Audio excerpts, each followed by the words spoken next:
So good morning, everyone, and welcome to number 7. I think I've counted up number 7 in our series of webinars. I'm Darren McGarvey from Fire Station, and joined with, of course, my co-founder and fellow director, Rachel McGarvey. And in a moment, I'll introduce our special guest speaker, Greg from Retail New Zealand. So I just firstly want to acknowledge the South Waikato Investment Fund Trust, and of course Francis from there, and Bruce the chair. I should mention Bruce Sherman the chair too, and South Waikato District Council, and particularly Paul, who have, between the two of them, have really they're grateful for them for helping us put these on. If it wasn't for them, these wouldn't be happening, of course. So the way we've been working, and I think there's a few familiar faces on here, we're using Zoom, of course, so you can just click on chat to ask any questions. So you can use chat to ask a group question so everyone can see, or you can just ask one of us an anonymous question by just clicking on chat privately and sending us a question, and then we'll just ask on your behalf. Given it's not a massive group, so you can just feel free to unmute yourself and just ask a question or wave, frantically at the camera with your video off. And of course, we'll take a question as well. So today's topic is very much retail operating level 2. I sat in on the Prime Minister's announcement yesterday because it was obviously quite an important one, and I didn't have anything else to do with my Vodafone being down. But of course, we did hear that we are going to be moving to level 2. When is a question mark, but it is happening, and then give some guidance around what that looks like, and particularly has impact, of course, on hospitality, but and of course other sectors as well. So today's topic is, of course, retail, and I see a few retailers on here who can be keen to hear more about it. So we're very lucky because we're joined by Greg Harford, who's the Chief Executive of Retail New Zealand, and they're a non-profit, from what I understand. So they do a lot of things like provide advice, education, support, and advocacy. And we were just talking before we let you all in, and it is a membership-based organisation. So if you're interested, then it might be worth joining, because I've got a stat here. I'm sorry, Greg, I'm probably stealing your thunder, but apparently they represent 2/3 of New Zealand's total retail turnover. So that's a fair amount. So I'm going to hand it over to Greg and just let him take control of this. And he's got some slides to put up. So fingers crossed everything works. But otherwise, yeah, thanks again for joining us. And I'll hand over to Greg. Greg, it's yours. The floor is yours. Oh, hang on. You're on mute, Greg. There you go. I'll unmute myself. Well, thanks very much for the opportunity to be here today and have a chat about what's going on in retail. It would be great to be up physically in South Waikato talking to people there, but obviously that's not going to happen in the foreseeable future. It won't be till regional travel's back up and running that anyone will be able to get around the country. But nonetheless, I was up your way just before the lockdown. It was really good to see some sort of bustling town centres and so forth. So what I was going to do, I've got some slides. I'll just sort of work those through, and hopefully, if I can work with technology, right? Can you now see those slides? Can someone just... Yes, we can, Greg. Oh, thanks. So I'll just start that up. So anyway, retailing at level 2 and beyond, challenges and opportunities is what I've called this. So I was going to talk about really getting ready for level 2. I think everyone probably on this call and probably everyone in the country was glued to the Prime Minister talking about this yesterday in some form or another. But there are some practical things that retailers need to be looking at and doing in order to prepare for the move to level 2. Of course, we don't know when that will happen as yet, but hopefully it won't be too far away, potentially as early as Wednesday next week. So it's a few days really for retailers to get ready for that. I talk a little bit about enhancing your in-store experience with e-commerce and the opportunities associated with e-commerce, particularly at the present time. Talk a little too about branding products and supply supply chain and what customers are likely to be looking for, and how retailers can really leverage value and drive increased sales into the foreseeable future.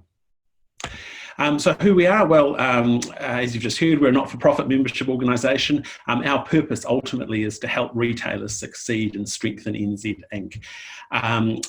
It's really important, I think, that NZ Inc., each individual retail business is obviously there to generate a return for its shareholders. But we argue strongly that actually retail has a much greater social role in that. Not only do people like to engage socially when they go shopping and hit the retail stores, but also the existence of retail, along with hospitality, helps keep town centres vibrant and alive. So we play a really important role collectively at keeping town centres there and preventing ultimately the zombification of towns that we might have seen 50 or 100 years ago as people moved out and as shops moved out. So it is really important that retailers can get through the current COVID-19 crisis and keep delivering that community engagement, which will help them thrive as well as communities. So there were just a couple of highlights I thought I'd share. Across New Zealand, there's about $96.8 billion spent every year in retail, or there was until COVID. In Waikato region, I don't have South Waikato numbers for this, but it's about $9 billion a year that's spent. But we do know that in the South Waikato, there's around 300 retail and hospitality outlets that employ about 1,000 people. So it's a good number of people employed, relatively I guess on average, relatively small numbers per outlet, but still an important part of, again, those communities and keeping those town centres alive. Across the sector, retail's huge, or across the economy rather, retail's huge. We employ about 219,000 New Zealanders, so about 10% of all filled jobs are actually in retail across the economy. It's a little bit less than South Waikato, but nonetheless. What we've seen with COVID-19 though has been an almost total collapse of sales across the sector. As you'll be aware, almost all retail was required to be closed at level 4. There were some exceptions around supermarkets, pharmacies, dairies and petrol stations, but that didn't do a lot for turnover, even in those businesses. There was a rush on grocery in the early stages of COVID, but it seemed to level out relatively early on in the piece. One of the things we lobbied for was to get non-food essential items being able to be sold online at level 4. We got that across the line, but actually I think the experience of many retailers was that customers just weren't spending, notwithstanding the fact that there was a slightly broader range of products that they were able to buy. As you know, we moved to level 3 a couple of weeks ago now, and e-commerce across the board was permitted, but the reality is it's been of really limited value. So I don't know if people here on the call have been running e-commerce or digital click and collect services across the last few weeks, but we do know from surveys of our membership that total sales are down 80%. So there's been massive booms in e-commerce, but across the board businesses are coping with about 20% of their cash flow, which of course is very difficult for businesses to sustain. We're hearing that the thing that is keeping people employed in retail at the moment has been the wages subsidy. That has really effectively encouraged employers to keep people on their books, but that money will start running out in the next few weeks, and we're expecting that businesses will need to be looking pretty closely at their staffing and potentially reducing numbers if turnover levels don't come back up again relatively quickly. We are talking to government and advocating for an extension of the wage subsidy, but we're not sure quite where that will land as yet. This chart here just shows you some the sort of the sales numbers that we've seen over the last year. The Retail NZ Sales Index measures effectively the sale turnover of Retail NZ members who bank with Westpac. So it's a small sample, but it's relatively representative of the sector. As you can see there in this part of the year, January, things were kind of going okay, but they really fell off a cliff in February when the COVID situation began to appear. I think a lot of that was around tourist numbers falling off. Things fell in real terms in March, and of course we saw that big 80% down number hitting us in April. So it's been pretty grim for retail. So the good news is that the Prime Minister announced yesterday, or confirmed yesterday, that retail will be allowed to open at level 2. Now, we don't know when that's going to be. I'm hoping, like almost everyone else in retail, I think that it will be as soon as Wednesday next week. And that move to level 2 offers retailers really the best opportunity to embark on some sort of recovery plan for their businesses. Important to note that shops can sell online at level 2, but they'll also be able to open their doors to bricks and mortar stores. That's the big difference, and that's really been the thing that's been depressing retail sales over the last few weeks, is the inability of those physical stores to open up. There seems to have been, I think, in the minds of the public and the media, in the minds of the politicians and in the media, there's kind of this view that e-commerce is where the growth is, and that's what is driving retail sales. But the reality is that online typically is still only accounting for under 10% of all retail sales in New Zealand. So, and it's hard to translate that physical experience into online easily. Certainly if you're someone who just needs to pop down and do a bit of tinkering on the weekend and buy a piece of guttering to go on your house or something, it's hard to do that online. Often you want to take the piece into the shop and match it up or something. So there's a lot of kind of discretionary spending that just hasn't been happening online. In terms of what retailers need to be doing at level 2, it is ultimately about hygiene and distancing. I sort of said here, hygiene. We need to make sure that surfaces are completely clean at all times. You need to have a plan for wiping down surfaces with an alcohol-based disinfectant. You need to, particularly those sort of high-touch areas, so EFTPOS terminals, doors, trolleys, things like that, need to be kept scrupulously clean. And then, of course, there's the distancing requirements that also apply. There's been a bit of confusion, I think, around exactly what the distancing and contact tracing requirements are for retail, but I can confirm that the advice we've had from government is saying that if you can maintain a distance of 2 metres between individual people in your store, that is sufficient.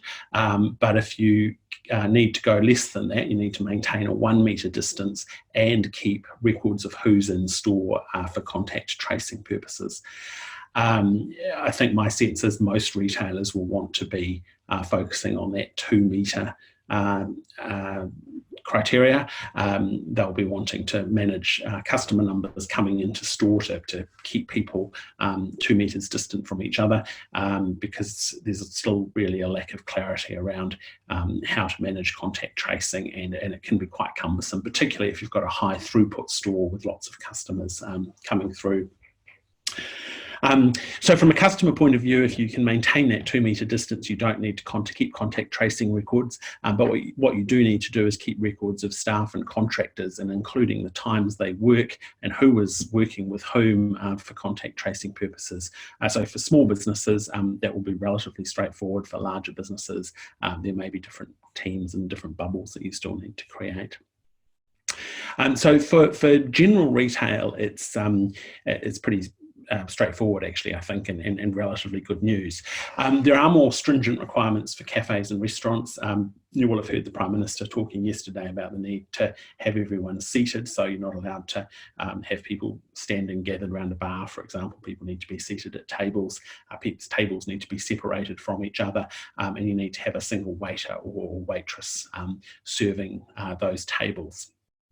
Again, if you're in the business of providing a sort of a personal service, haircuts, beauty therapists, massages, that sort of thing, there'll be some further more stringent requirements that you do need to apply. You obviously need to get closer to people to deliver those kinds of services. So you will need to keep records of who you're providing services to. You'll probably need to make sure that your teams are wearing personal protective equipment. That could be gloves, masks, potentially kind of aprons to keep them safe. There's more information to come on that from government later in the day. I guess the good news for those businesses is that many of them, although not all, will be operating on some kind of appointment basis anyway. So typically they'll already know who's coming in for the service and be able just to keep those records. If you're a barber's shop perhaps that operates on a non-appointment basis, you may just need to keep a book next to the till and be jotting down people's names and phone numbers as they come in. Payments are really a really important point to think about, and I think our recommendation really is that you should be using contactless payments wherever possible. Customers, I think, over the last few weeks have shown a real desire to move away both from cash and from EFTPOS terminals that require you to punch in your PIN number. We've seen the payments industry come to the party with that and increase the limit for contactless payments. So you can now, if you've got contactless switched on, you can now accept payments of up to $200 without anyone having to put a PIN number in. So that's really good news. And most of the banks have come to the party with reduced fees, at least for contactless debit, which makes it a little easier and a little cheaper to put those systems into place and get them up and running. It is important though, even if you're accepting contactless payments, to make sure that your EFTPOS terminal is really clean, scrupulously clean and wiped down after every use. Cash, I guess, is the other thing just to mention. There's been quite a lot of discussion about whether COVID-19 might see the collapse of people wanting to pay in cash. I guess it's too early really to say exactly what customers are going to be doing over the next few weeks, but I do think it's likely that you'll probably see less cash floating about in businesses for payment purposes and more reliance on technology. We certainly wouldn't be advising you to stop accepting cash.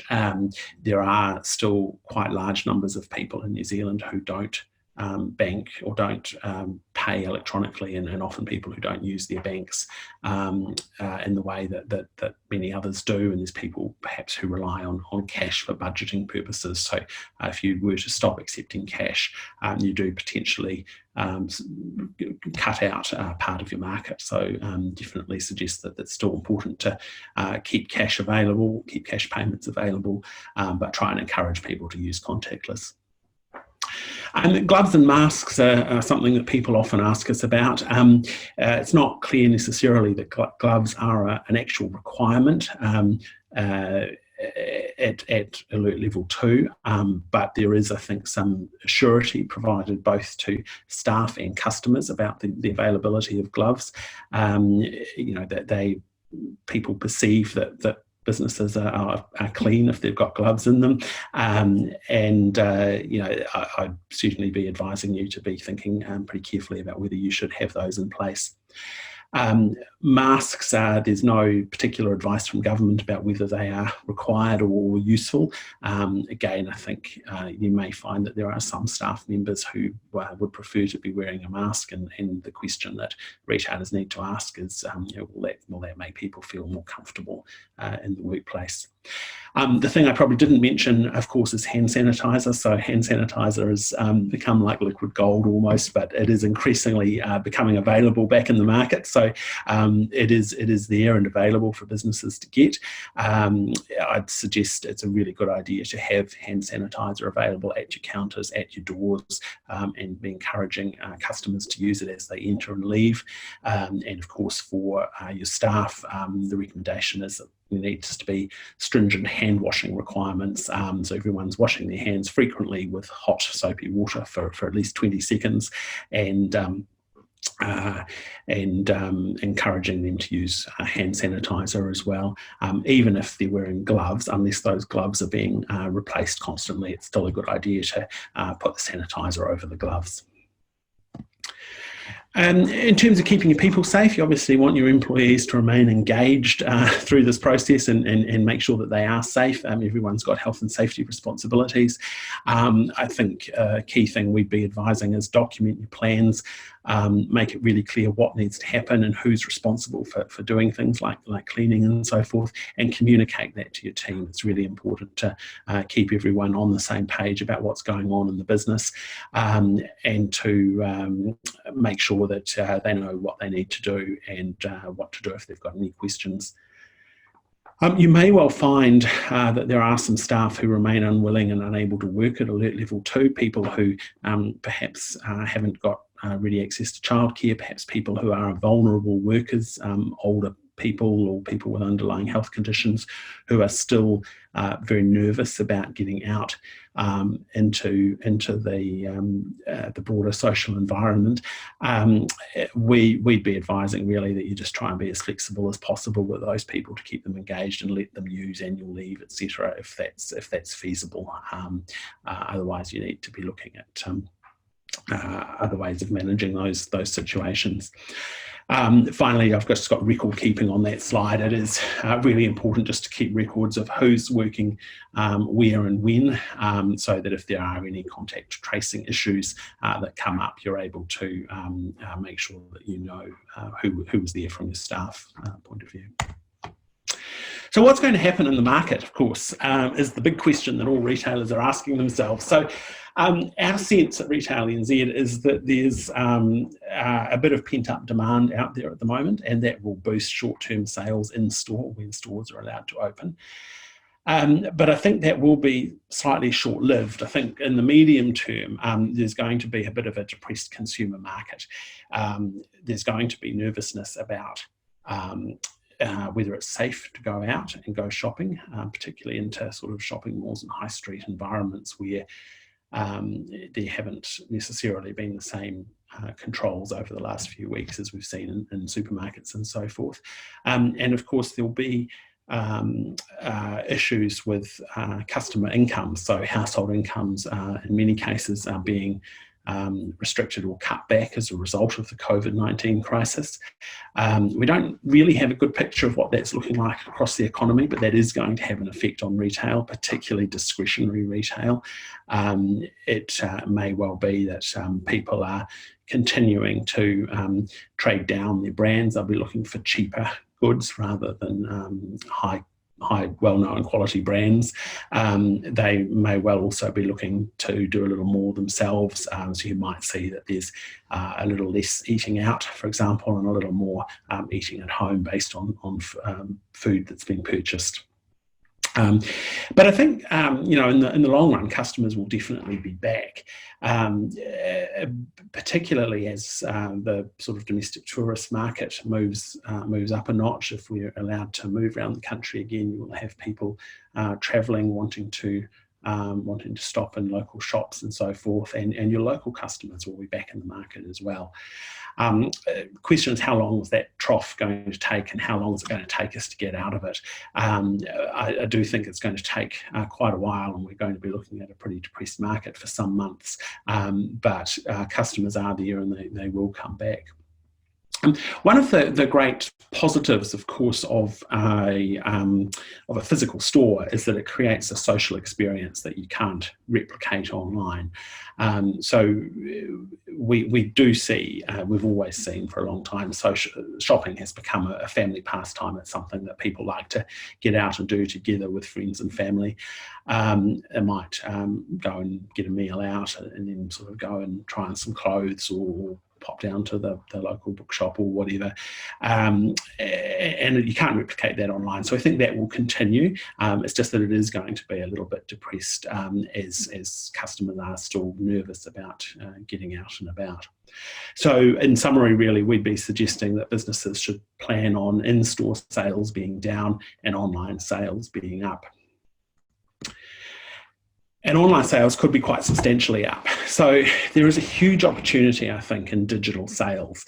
Not only having fully fledged e-commerce sites, but it is very hard, I think, to be an effective retailer in the 21st century and find growth opportunities if you don't have an online presence. But that online presence can vary quite substantially depending on the business that you're operating.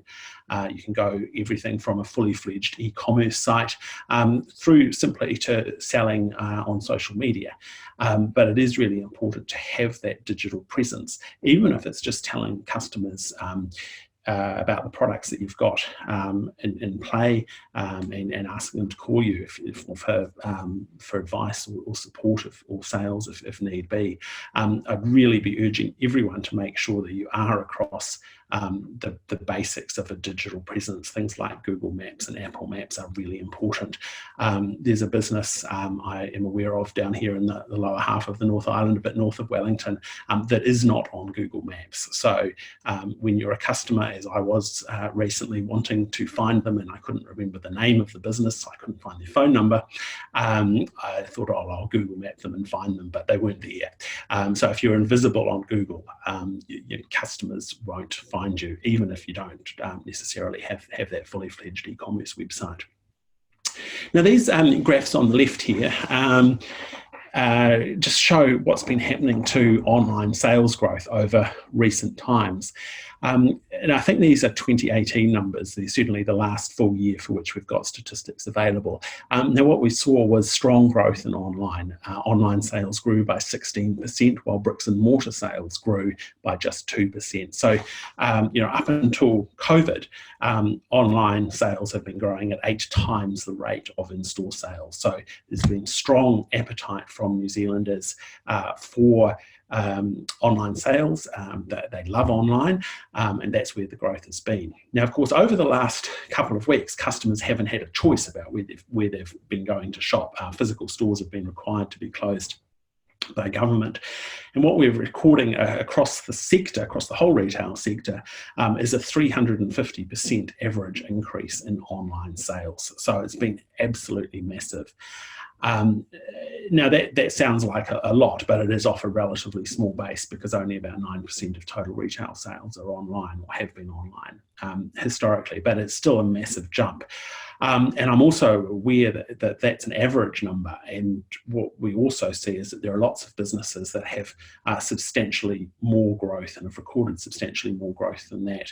I'm aware of businesses that have seen a 700 or 800% increase in their online sales over the last couple of weeks. So that those growth opportunities have been the growth has been massive, and the opportunities to build on that are very significant.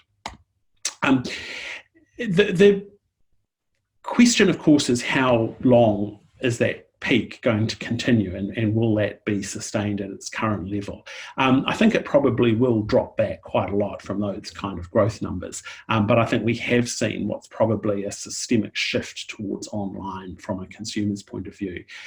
New Zealand has lagged behind other markets, particularly sort of UK and European markets, in terms of online shopping. We've tended to still prefer to shop at stores relative to our counterparts in Europe. I think we probably will see a sizable jump in those numbers, and I would think we'd probably settle down at somewhere between a 2- and 3-fold increase in online shopping being sustained into the future.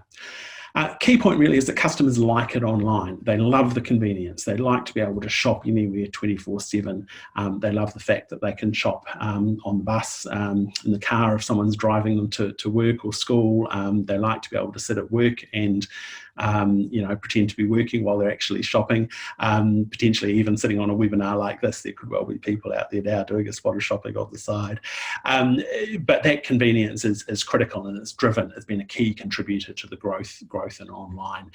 People also really like the ability to click and collect from local retail stores. Again, more in this post-COVID world than previously, but there's been huge growth in these services to date, particularly in the major cities. It's less of an issue in the beautiful South Waikato district, where you don't have the same traffic situation as perhaps Auckland or Wellington, but there's certainly, I think, strong a view from consumers that they'd much rather shop online and just go and pick something up rather than spend time stuck in traffic travelling between multiple stores trying to find the goods that they need. But despite the fact that customers like it online, they also still love that bricks and mortar experience. So omni-channeling is really important. I think we are seeing that customers want businesses to be everywhere that they want businesses to be. That's really hard to do, particularly for a small retail business, because it suggests that you might need to have a physical store, you might need to have a social media store, social media footprint, and you might need an e-commerce site as well. So it is a bit complicated, but it does drive growth, and I think successful businesses are definitely seeing that. As mentioned, I think customers are going to be nervous about in-store environments over the coming weeks and months. The COVID-19 situation has really made a number of people quite nervous about wanting to go out and shop in the way that they might have done 3 or 4 months ago. So I think that, as I say, that online demand's really going to stay, although it probably will drop back from its current peak. And I guess the other point about online, of course, is while you can see it as a response to COVID-19, it also gives you an opportunity to broaden your market and to sell to customers outside your local towns as well. So there's real potential value in it for retail businesses. There's also, I think, a real opportunity to help bring some technology into stores, particularly if you're going down that contact tracing route. You might have queuing or check-in technologies that you're wanting to roll out in store. They can help you provide better service to your customers as well, and actually give you some real insight as to who your customers are, how long they're spending in store, and what they're looking at. There's obviously some Privacy Act issues that you need to consider if you are going down that contact tracing route. You need to make sure that you've got a policy that clearly states what you're going to do with any information you're capturing, but it is legal to capture that data and use that to support your business. I think the other huge opportunity that's there for retail generally is the ability to enhance the social experience of shopping with both with contactless technology, but also augmented reality. I don't know if you've been to the Lego shop up at Westfield and Newmarket, but they've now got this really cool thing where you can stand in front of a camera with your box of Lego and it will magically create the image of what that will look like for you once it's been built. There are stores overseas where you can try on clothes virtually and see what they'll look like on you. And all of those kind of virtual reality, augmented reality scenarios will help drive people back into store and are definitely worth thinking about, I think, as we move forward. So post-COVID, once we do sort of get back on our feet, I think we are going to see a much more of a trend for firms to become vertically integrated, more vertically integrated than they have been. In the online world, it becomes much harder to sell goods if they're the same goods that are being sold by others in the market. The reality is, if you're buying a pair of trousers that belong to a major international brand, there's always going to be someone globally who can sell those at a cheaper price on Amazon, for example, than you're able to do, because New Zealand businesses are relatively small scale. A key way of helping bridge that gap is to develop and build your own home brand products. We're seeing more and more small retailers going down that track, and expect to see more and more of that as we go. So you can see my cat there.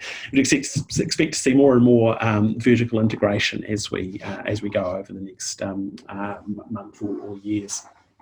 Service and experience are still really, really key, though, to delivering great retail outcomes. Customers want great service and they want great experiences. And even if you're operating digitally and selling online, you need to be providing good service and really delivering on the promises that you make. So managing the logistics of e-commerce sales is really important. Really suggest you talk to, build strong relationships with your courier company. Make sure that you've got systems in place to manage customer queries, and that you can really get products out and delivered within the timeframes that you're promising. Finally, and more generally, I mean, something I've observed over the last few years is that consumers are increasingly fickle. They're increasingly fussy, but they also want to have their cake and eat it too, I've said here. So on one hand, customers have really experienced or expressed, we often hear a view that, retailers need to be paying their staff more. We need to pay a living wage. We need to provide additional leave. We need to do all these really great things to look after our employees. But at the same time, customers are really happy to go out and buy cheap products offshore out of a warehouse in a developing country where perhaps there aren't great labour laws and people aren't looked after. So I think, there is increasing value at the moment in promoting kind of the shop local and shop Kiwi messages. Customers are excited about the prospect of supporting local businesses, and that creates a huge opportunity for everyone in the retail community and the hospitality community to really try and drive some enhanced customer support.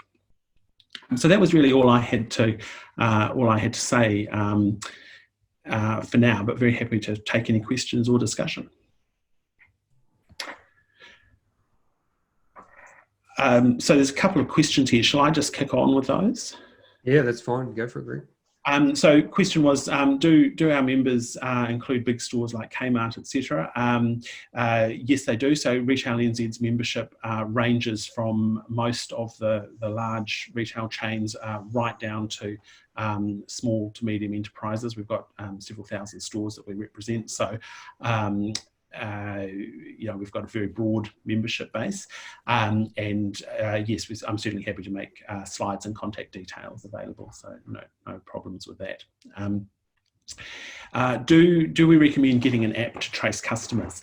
That's a really good question, and I sort of may have covered some of this off earlier on, but it is going to come down to the size of your store and what makes sense for you. So if you're a relatively small store or a store that has not many customers through, it's going to be really easy to manage distancing arrangements so that you don't necessarily need to have an app to do that.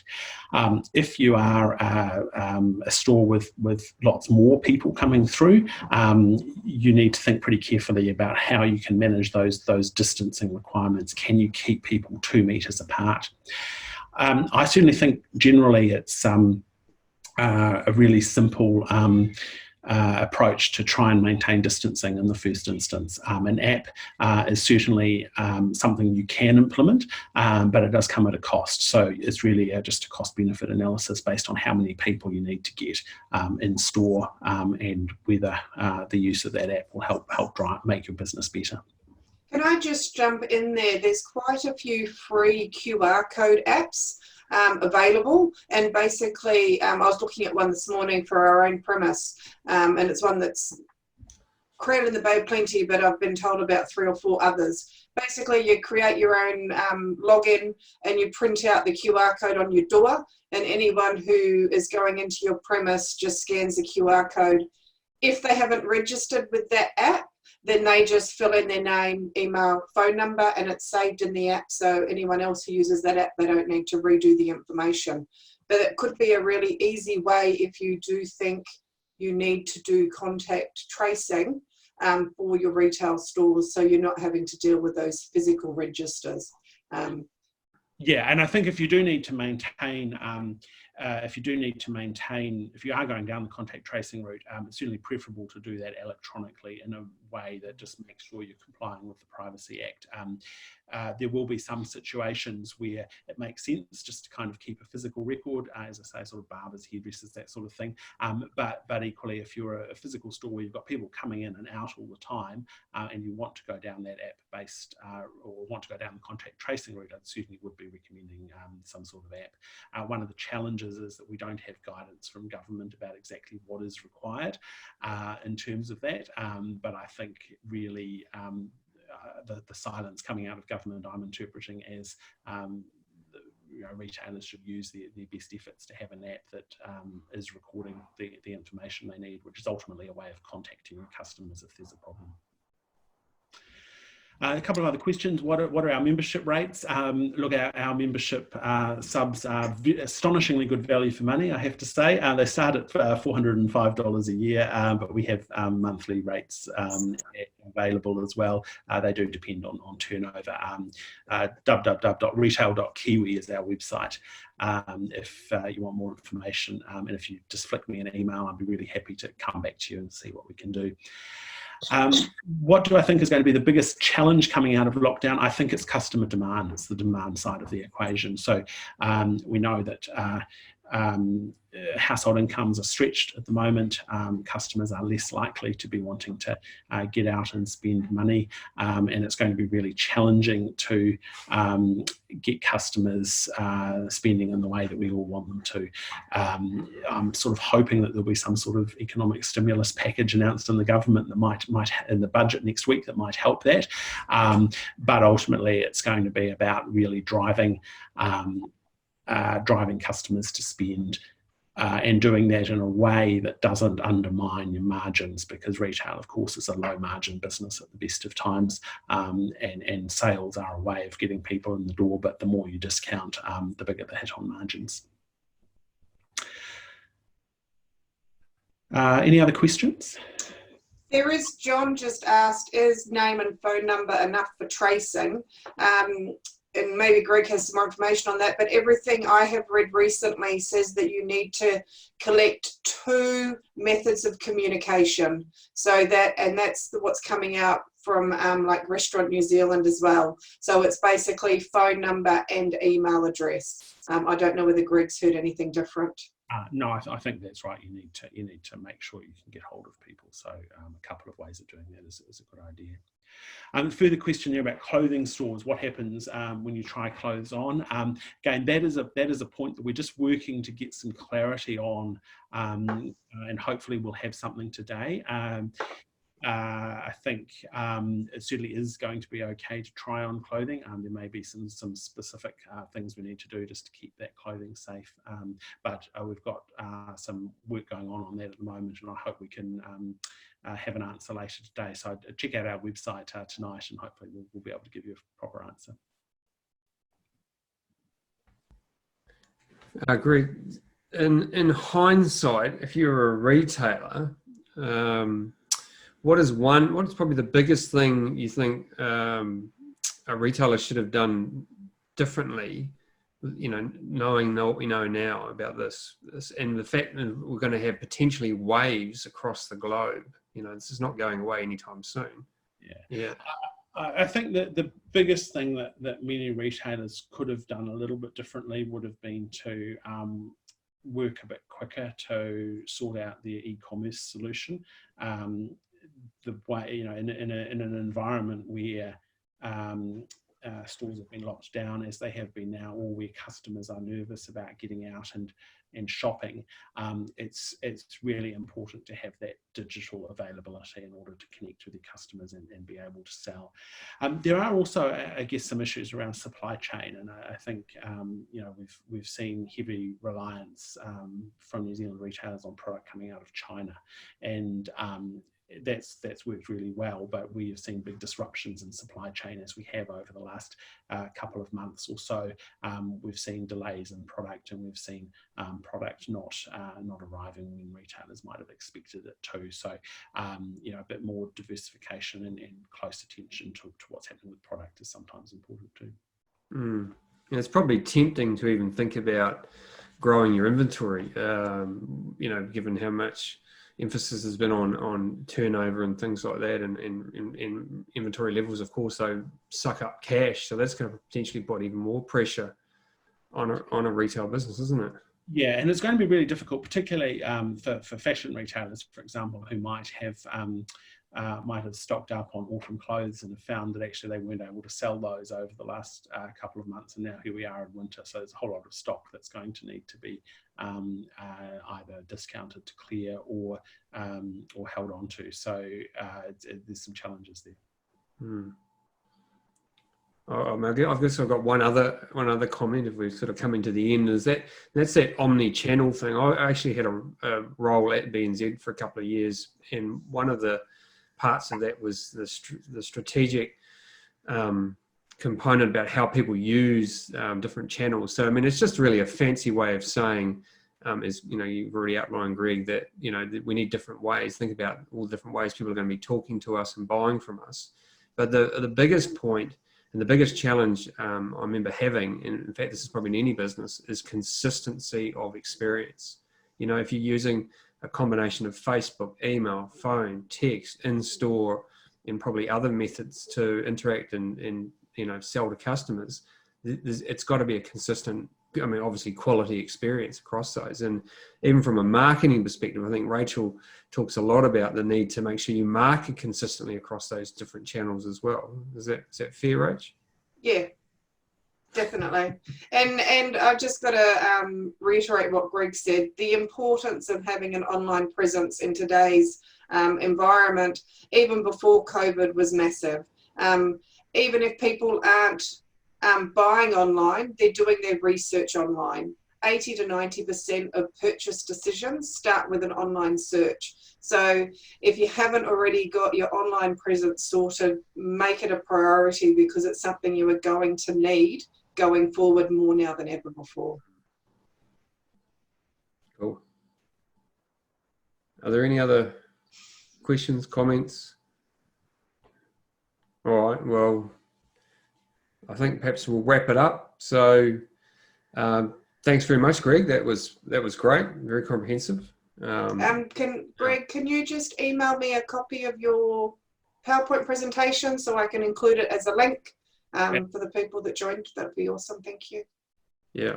So so really appreciate Greg coming on, and I guess as a plug for them, then if you're interested, and then have a look at retail.kiwi and check out their membership, because you know, it's obviously good value and astonishingly good value, actually, I think was the comment. So we really appreciate Greg coming on. We've videoed this as we normally do, so you'll be able to rewatch it again or share it with anyone else. We'll get that up on swnz.co, so that's swnz.co. If you're not registered, that's the South Waikato's website where all of these webinars have been hosted, and where this one go. And also, if you put your email in there, then you'll get the access to the regular newsletters. And yeah, just a reminder also that we're back. Oh, actually, no, before I do that, don't forget, thanks to the government, you know, we are getting offer the ability to provide free coaching and business advice. You need to register at TWACA, which is the Economic Development Agency for Waikato. So if you register with them, then they can put you in touch with a provider who can potentially help your business. That obviously includes us, but there's other providers there as well. So, you know, it's free, you know, it's worth it. Sorry, can I just jump in? There's been a recent change to what they cover under that free coaching. They are now covering marketing work. So if you need, not marketing work, but marketing assistance in terms of your planning and execution. So if you don't have your marketing sorted, potentially think of getting a free voucher for that. The proviso is that you have to be a for-profit business. So unfortunately, non-profits and charities aren't eligible for that scheme, and you have to be GST registered. Yeah. Okay. So thank you, Rach. So we'll be back on Tuesday. So we'll run 2 this week, but we'll be back continuing with the themes rolling on. So Tuesday, 10 a.m. with hospitality is our theme, and we've got the Restaurant Association coming on. That's right, isn't it, Rach?